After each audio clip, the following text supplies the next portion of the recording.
The story begins in the vast desert of Mongolia, known as the largest desert in East Asia. A company arrives here with hopes of extracting oil from the region. However, their data turns out to be inaccurate. There's no oil to be found. With their mission failed, the entire team prepares to return home. To bring everyone back safely, a plane is dispatched to the site. The pilot of this aircraft is named Frank, and he's accompanied by his co-pilot.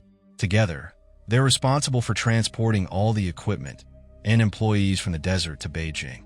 Everyone boards the plane, and the journey toward Beijing begins. But as they fly over the massive desert, a fierce sandstorm starts to brew. The co-pilot, concerned, asks what they should do. Frank calmly explains that turning back would mean waiting for fuel, which they don't currently have enough to take off again. He's unsure how long that wait would be, so he decides they must press forward. To avoid the storm, Frank ascends the plane to a higher altitude, hoping to escape the swirling sands. Unfortunately, the aircraft is overloaded, and the storm proves too powerful. They become trapped in the turbulence. The crew attempts to establish contact using the radio, but the connection fails. The sandstorm damages one of the engines, leaving Frank with no choice but to initiate an emergency landing. He begins to lower the plane, but visibility is nearly zero, making the descent extremely dangerous.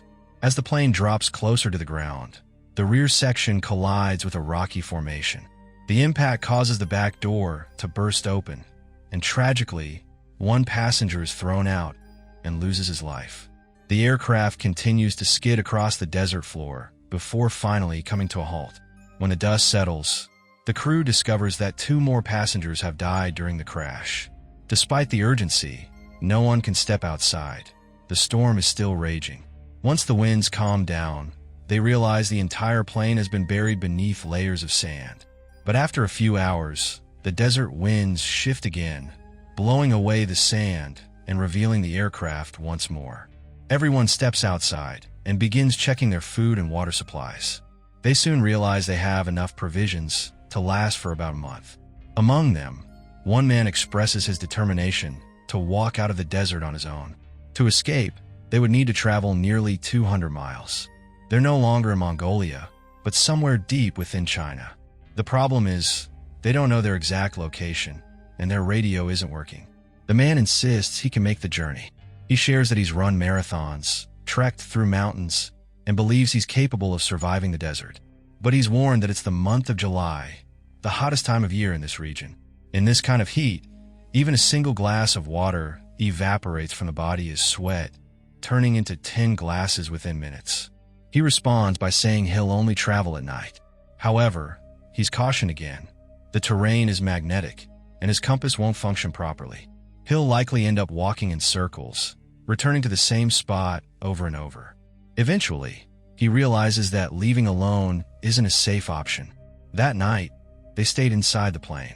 The following morning, one of the women approaches Frank and asks him how likely it is that someone will come to rescue them. Frank replies that the chances are only about 5%. He explains that they're stranded in the heart of the desert, with very limited food and water. If they attempt to walk out, their supplies will run out within 2 days, and none of them would survive. Despite the slim odds of being found, Frank remains hopeful. He chooses to stay and wait, believing that holding on to optimism is their best chance. Outside the wrecked plane, the survivors begin to lose hope.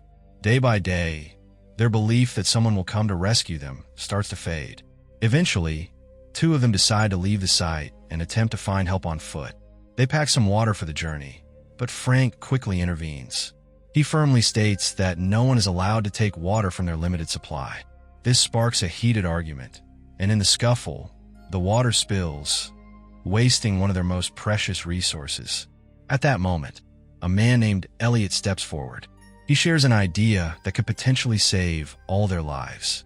He's been observing the aircraft closely for days and believes they can rebuild it, transforming the wreckage into a new, functional plane. Frank questions Elliot's knowledge about aircraft. Elliot calmly reveals that he used to design planes professionally. Until now, no one knew much about Elliot. He wasn't part of the oil company that had come to Mongolia. He had joined them later, after working with a firm called Aeros for the past 2 years. Learning about Elliot's background surprises everyone, but it also reignites a spark of hope. The group begins to rally around the idea of rebuilding the plane. However, Frank isn't convinced. He refuses to support the plan, believing it's impossible. The next morning, one of the men, James, decides to leave the crash site. A woman from the group prepares to follow him, but Frank stops her and says he'll go instead. He sets out to find James and eventually reaches the rocky hill where the plane's rear section had crashed. There, he discovers the body of the passenger who had fallen during the emergency landing. Strangely, the man's clothes are missing, and spent bullet casings lie scattered nearby. Frank is stunned by the sight. Soon, James arrives. He explains that someone had been there before them.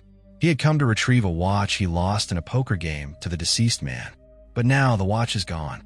This leads them to a chilling realization. Desert smugglers must have passed through, taken the watch, and used the body for target practice. The bullet casings confirm their suspicion. Frank urges James to return with him, but James refuses. He asks Frank why he's so against rebuilding the plane. Frank admits that he doesn't want to give the group false hope. He truly believes it's not possible. James responds with quiet conviction. He says that every human being longs for love, and if we can't offer love, we should at least offer hope. And if even hope isn't possible, then we should let people pursue what they believe in. Moved by James's words, Frank finally agrees to help rebuild the plane. Deep down, he still doubts it can be done, but he chooses to stand with them anyway. Frank and James return to the crash site, rejoining the rest of the group. With renewed determination, everyone begins working together to rebuild the plane. Because of the extreme heat during the day, they choose to work through the night instead. But their progress hits a major setback one evening. While welding near the fuel they had saved for lighting fires and powering the generator, sparks accidentally fall onto the container. A massive explosion erupts. Thankfully, no one is injured in the blast. However, all of their fuel is destroyed. Now, they're left with just enough petrol to power the rebuilt plane for a single flight out of the desert. That fuel becomes too precious to use for anything else. As a result, they're forced to shift their work schedule to daylight hours, despite the scorching heat. Even then, they refuse to give up. They push through the unbearable conditions and continue building. As the plane nears completion, one final challenge remains. They need to attach a wing, but they only have one shot at it. If the wing falls, they won't be able to lift it again. There's no crane or heavy equipment available to help. Carefully, they begin lowering the wing from above. But suddenly, the chain holding it snaps. The wing slides down rapidly and crashes directly into the side of the plane. Everyone is stunned. Inside the aircraft, one of their teammates had been waiting to secure the wing with a support board. He steps out and announces that the job is done. Miraculously, the wing landed in the exact position it needed to be. Against all odds, the structure is now complete. Hope surges through the group. For the first time, they truly believe they might fly out of this desert. Joy fills the air. They begin to dance, laugh, and celebrate. At the same time, they start clearing away the sand to create a makeshift runway. But even with their spirits high, they know the journey ahead won't be easy. The group decides to name their rebuilt aircraft Phoenix. Inspired by Egyptian mythology, the Phoenix is a legendary desert creature known for its immense power and ability to rise from the ashes. The name symbolizes their hope and resilience. But even with the name chosen, the aircraft still needs a lot of work. Meanwhile, their water supply continues to dwindle. One night, while standing near a sand-covered ridge, they spot a group of people camping far off in the distance. These aren't ordinary travelers. They're smugglers, known for transporting weapons across borders through desert routes. Frank suggests they approach the smugglers and ask for water. Elliot strongly disagrees, warning it's too dangerous. Still, Frank and a few others decide to go. Frank and one of his companions hide behind a rock, ready to defend themselves if needed. They carry firearms, just in case. As they approach the smugglers and request water, one of the men responds violently. He shoots at one of Frank's teammates. In response, Frank and his companion fire back, taking down several of the smugglers. One of them manages to escape, wounded. Frank has a clear shot, but chooses not to fire. He's not a killer. One of the wounded smuggler is brought back to the plane. Some members of the group want to kill him, believing he deserves it for murdering their friend. But Frank refuses. Tensions rise, and arguments break out. Suddenly, Elliot takes matters into his own hands. He shoots the smuggler. This sparks a heated confrontation between Frank and Elliot. Elliot blames Frank for everything. He says that as the pilot, Frank is responsible for their situation. He accuses him of ignoring warnings and causing the death of their teammate. Frank, overwhelmed with anger, punches Elliot. Hurt and humiliated, Elliot withdraws from the group. He declares that he's done helping with the plane. He's already contributed more than anyone else, working as hard as 10 people while the rest took breaks. Carly approaches Elliot, trying to calm him down. She tells him they can't finish the plane without him. They need his expertise. Elliot responds that he'll only return to work if everyone personally asks him. One by one, the group begins to request his help. Even Frank. Frank humbly says, "You're the boss here. Please finish what you started." Moved by their sincerity, Elliot agrees to continue.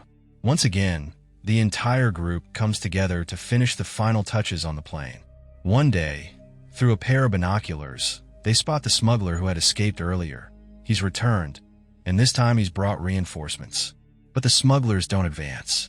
They know the survivors now possess their weapons. Still, the smugglers are aware that the group's food and water supplies are running low. They plan to strike once the survivors are too weak to fight back. This looming threat pushes the team to work even harder. Eventually, the plane is completed. While going through a magazine, Frank discovers a section filled with aircraft models. That's when they realize something surprising. Elliot had based his design on toy planes. He used to build small, remote-controlled aircraft for children. Though they were functional, he had never constructed a full-size plane before. This revelation sparks outrage, especially from Ion. Furious, he points a gun at Elliot and accuses him of deceiving them for weeks. He insists the plane will never fly because Elliot has no experience with large aircraft. But Elliot stands firm. He believes in his design. He explains that remote-controlled planes require precise balance, and he's confident this one will fly.